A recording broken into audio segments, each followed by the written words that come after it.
What's up, everybody? Subaru fan here for another weekly update. So it's been a while since I've done one in the Mustang here, so I decided to give you guys a little update here on the Mustang GT and how it's doing, and answer some common questions I've been getting, over the past couple of months here. First off, we're at almost 7,500 miles, so rolling them on little by little. I haven't gone on any long trips or anything recently, so the miles have been kept kind of low here, but still been driving it every day. I haven't had press cars for a couple of months now, and I won't have another press car until the end of April. So I'm going to be driving this thing for the next month here daily still, and I have no complaints with that whatsoever. I love driving this thing every day. It's still awesome. So one big question is how did this handle the winter? Because I never did any kind of snow sliding video or anything like that, because honestly we didn't get that much snow this winter here in Pittsburgh. And so the few snows we got, they were in the middle of the day or really random times, and they were quickly cleaned up. So really it wasn't too bad. I did encounter snow in this for the first time of actual snow-covered roads, where I was out somewhere and I got caught in the middle of the storm, and so I had to drive back. And even that, the snow wasn't really that bad. I mean, the roads were snow-covered, but it wasn't deep snow. We don't really get deep snow here in Pittsburgh too often. When we do, the roads are cleared relatively quickly, so that's why it doesn't really make sense to have an all-wheel drive car in Pittsburgh. I mean, it's certainly nice on those rare instances where you do need it, but it's certainly not a necessity. And this car with snow tires, I came to the conclusion that it's just as good as the EcoBoost was with snow tires. I drove that through I think 2 or 3 winters on snow tires. These same exact snow tires, to be exact. These snow tires are still lasting me all this time, and so yeah, I mean, it does really well. There was like one hill that I was driving on where it was completely snow covered, and it was a decent grade, and I just honestly just flipped it into the snow mode. I was just very ginger with the throttle and just kept it at a steady pace, and it just kept gripping and kept going. And I thought maybe being a little bit heavier that it would maybe be more prone to slide down hills, but it wasn't. The tires still did an excellent job here to keep it within a safe amount of sliding. I mean, every once in a while you do slide a little bit on the snow in this thing, but again, it's manageable, and if you know how to drive a rear-wheel drive car in the snow, it's certainly manageable and doable. So I mean, if you're in some place that gets super heavy snow all the time, then obviously this isn't going to work. It's not like it's invincible, and all-wheel drive is still better in the snow. For those wondering what snow tires I do run on the GT, they're the Goodyear Ultra Grip Ice WRTs. They're the same ones I bought for the EcoBoost, and they've lasted me here for I think 3 or 4 winters now, and they don't even seem to be low on tread, so they have a very good tread wear rating. And I mean, I don't drive a ton anyway, so I think that's part of why they've held up so long as well. But yeah, I mean, they do a really good job. They're not the best snow tires out there. I've run Blizzaks and Dunlop Winter Sport M3s in the past, and those have both been really good on previous vehicles. Yeah, for anyone wondering if this is a car you can drive in the winter, it's amazing what you can do on snow tires these days. You can get around really well in just about anything with a limited slip differential. And so yeah, but that's about it as far as the whole winter thoughts here on the vehicle. It's like I said, nothing to really worry about for those of you considering something if you live in a place where the snow isn't too bad. Other things though to note, some people have been asking, what about mods? Are you gonna do any mods this year? All the common questions I've answered multiple times before, but I'm not getting new wheels and tires. I bought this GT specifically for these wheels. Now the tires, it'd be nice to upgrade the tires to a better actual summer tire, because these Pirellis are not the best in any way whatsoever. But I'm holding off on doing any upgrades, because I mean, I'm still kicking around the idea of an exhaust and tires. Those are the main 2 things that I kind of want to do to this. But before I invest those thousands of dollars into those parts, I want to wait and see if I'm actually going to keep this thing, because I don't want to put brand new tires and a brand new exhaust on a car that I just end up trading in for a bullet, if that ends up happening. So again, it's just going to be a matter of waiting and seeing, if there is a bullet, and when they decide to announce it. It's really anyone's guess as to if or when we'll see one. It's still, we have the New York Auto Show here in 3 weeks, and that is a possible chance they could reveal it there, although I'd be surprised. The last bullet, the 2008 one, was revealed at the LA Auto Show as like a mid-model year thing, and so we know that the 2018s are getting a late launch anyway, where we're not even seeing 2018s most likely hitting dealerships until at least September or October. So LA Auto Show is in November. It's really not that late. They could reveal the bullet there and, you know, keep with the tradition they did for the 08 ones, and that's the most likely scenario to me. Or it could be any time in between, you know, with just revealing it online is very easy to do these days without an auto show. So that's also a possibility as well. So it's really anyone's guess, but I mean, I probably won't even know if there's any kind of bullet until, you know, the end of this year. So I'm going to go through this summer just fine with being stock. I have no problems with that. I am going to put the quarter window louvers on the back, because that's a pretty easy thing to take on and off. You know, it's just double-sided adhesive sticky tape, and so you know, putting that on is going to be something that will give me a little bit of a cool differentiator, so it doesn't look exactly like every other GT out there. But otherwise, yeah, I'm perfectly happy with it, and just still really enjoy this thing. But yeah, so that's about it as far as all the updates here on the Mustang. So I'll send it back to me at the news desk for this week's news. Right, for this week's news, the first thing is the new Dodge Demon teaser of the week. Every week we've been getting teasers here, and this week's teaser shows another drag run down the drag strip. And so this one is showcasing the trans brake feature that the SRT Demon is going to have. And this is for the automatic transmission version, and it's basically, it's holding the output shaft of the automatic in order to keep the car stopped until the launch. And so this is kind of the same thing as, you know, brake torquing with your left foot on the brake and right foot on the gas. It's kind of a more advanced version of that, basically. So instead of using the brake, the system is actually triggered by pulling the shift paddle, and that allows you to have a faster reaction time, they say, and makes it just a more seamless process. And so they also are promising quicker power delivery with this new trans brake.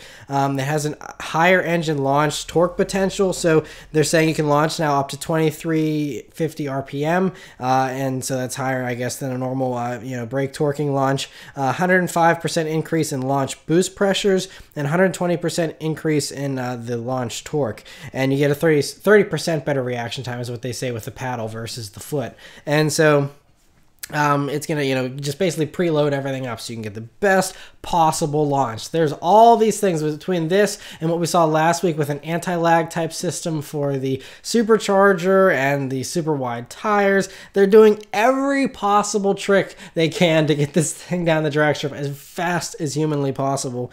So pretty impressive. They say full torque delivery is going to be delivered 150 milliseconds after the shift paddle is released. So it's something you like hold down, and then you just have your right foot on the gas planted, and then you just release that paddle and away you go. And so pretty cool to see that. Other Mopar news here this week is the Jeep Trackhawk's engine has been spied finally. We've seen lots of spy shots of these Trackhawks running around, based on the Jeep Grand Cherokee SRT with more power. So now we finally have an engine shot, and it confirms what we've thought all along. It's the same exact setup as in the Hellcats.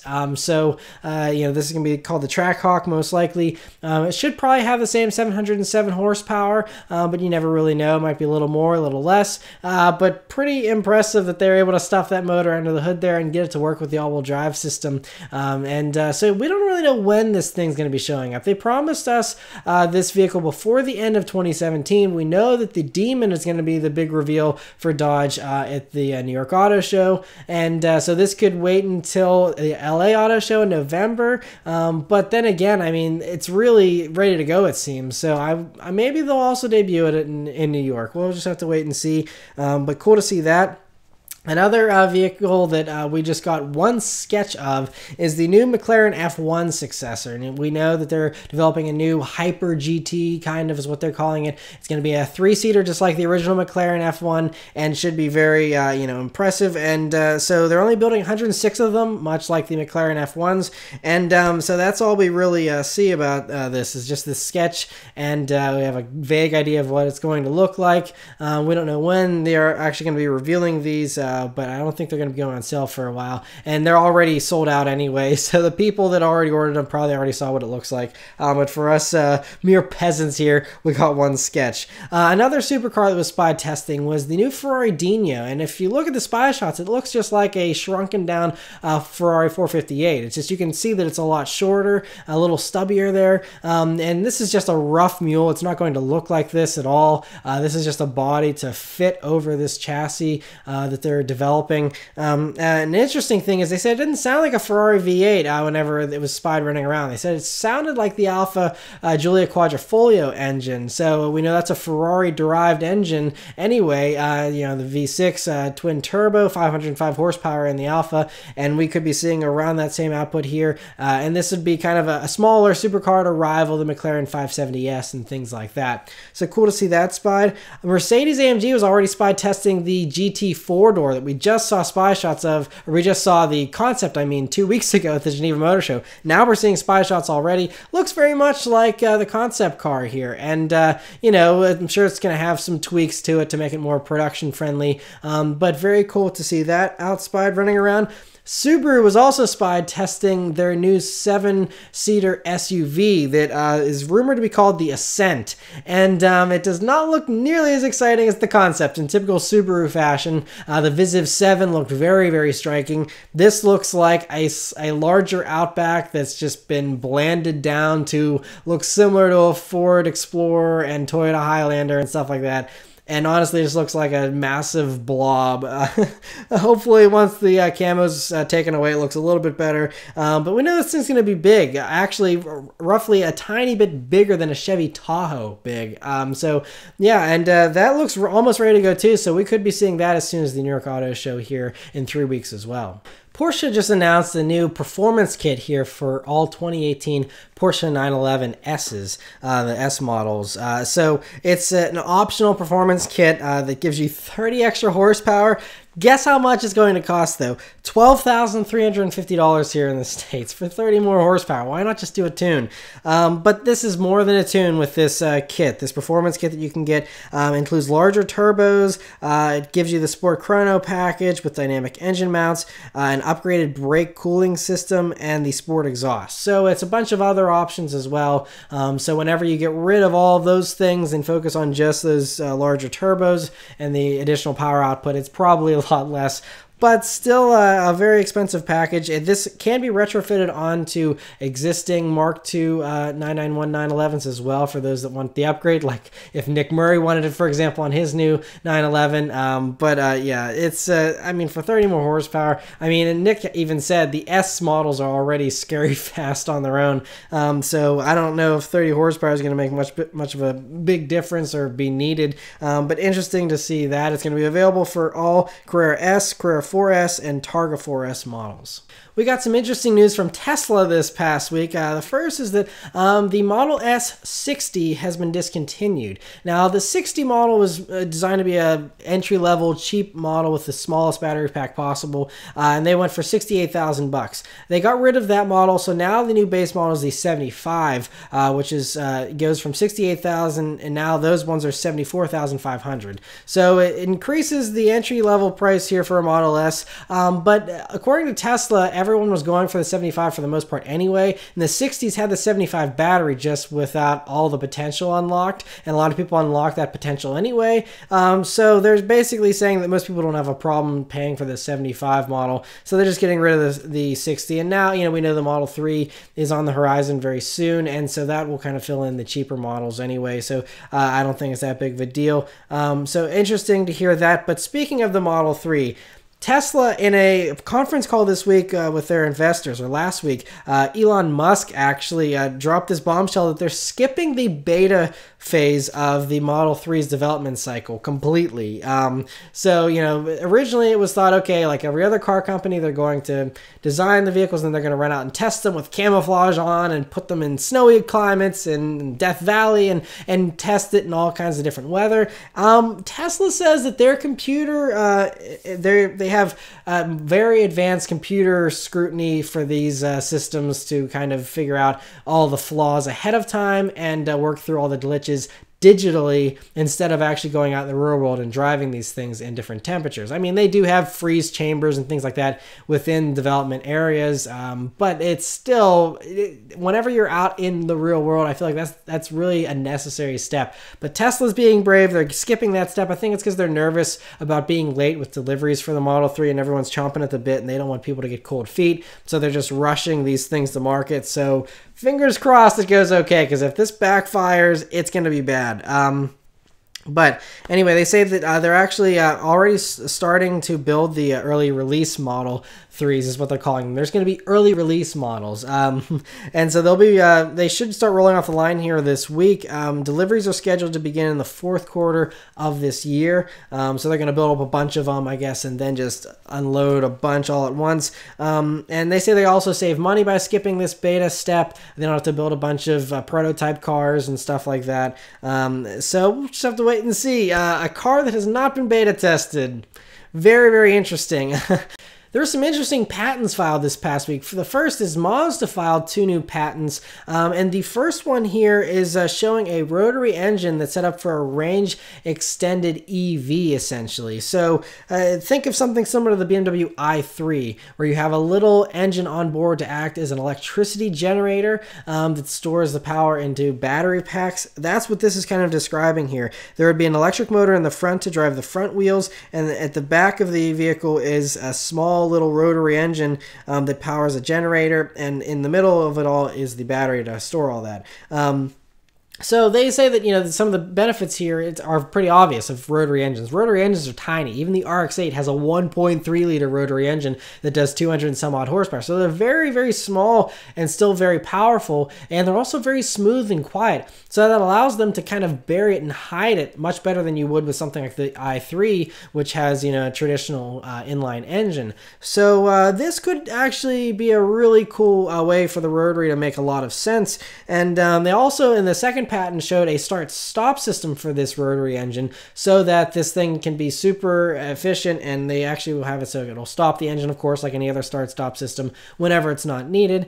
And so interesting to see those patents, and because they're working on this so heavily, I'm willing to bet that they have some super high mileage EV kind of thing in mind that we'll probably be seeing here in the next year or two. And some trademarks were filed this week from Jaguar and Land Rover. Now, they filed a ton of them, and I guess they have a history of doing this, and they don't always use even half of the names that get trademarked, but they just trademark a bunch of stuff they're considering, I guess. So here's some of the interesting trademarks that they trademarked this past week here. They include Westminster, XJS, which is a name we've heard in the past from Jag, Freestyle, Landy, Range Rover Classic, P-Type, T-Type, a whole range of XEs, CXE, IXE, all that kind of stuff, CXF, CXJ. Here's the interesting ones: Sawtooth, Stormer, and Landmark.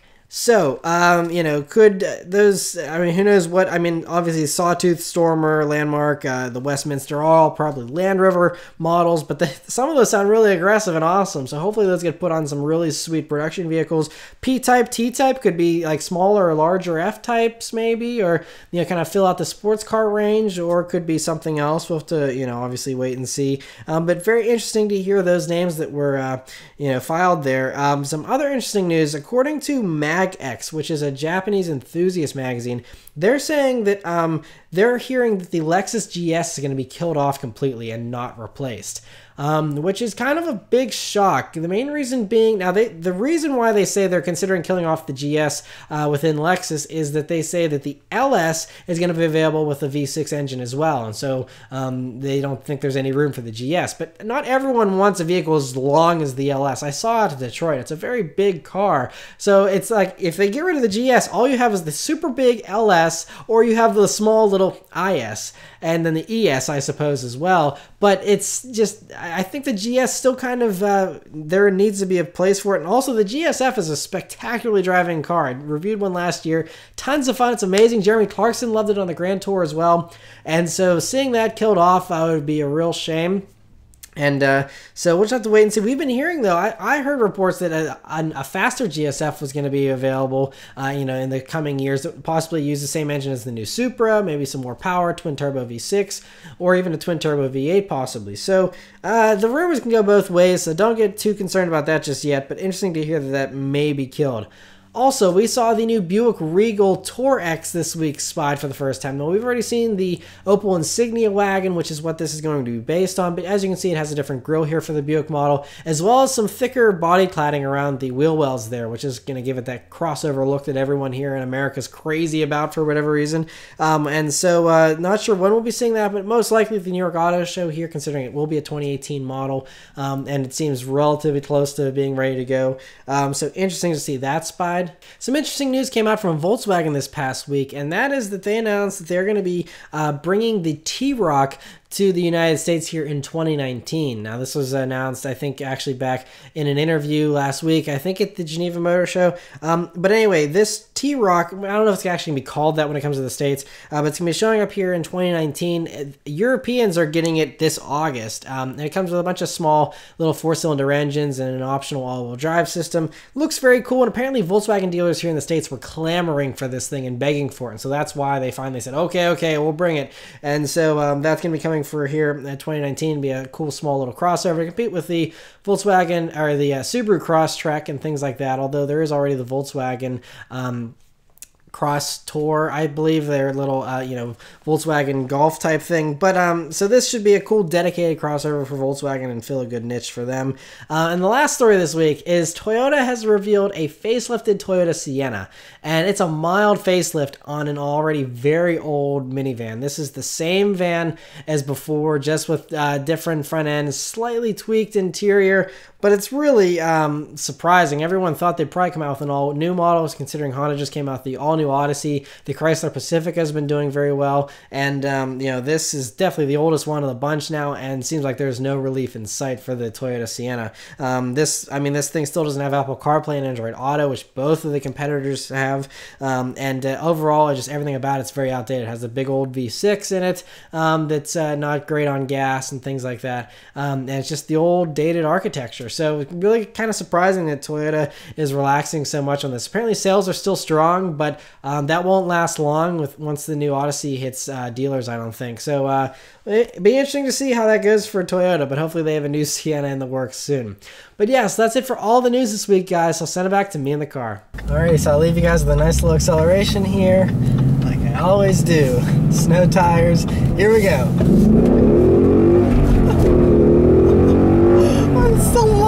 The stock suspension in this thing, I still love it because the springs are so soft, and that's not the greatest for handling, but man, that front end just lifts up and it's so dramatic. That's one of the things I love about the Mustangs, is how softly they're sprung here without the performance package. So they just, I love that nose lifted up. I know it's sloppy, but it just adds drama and fun to me.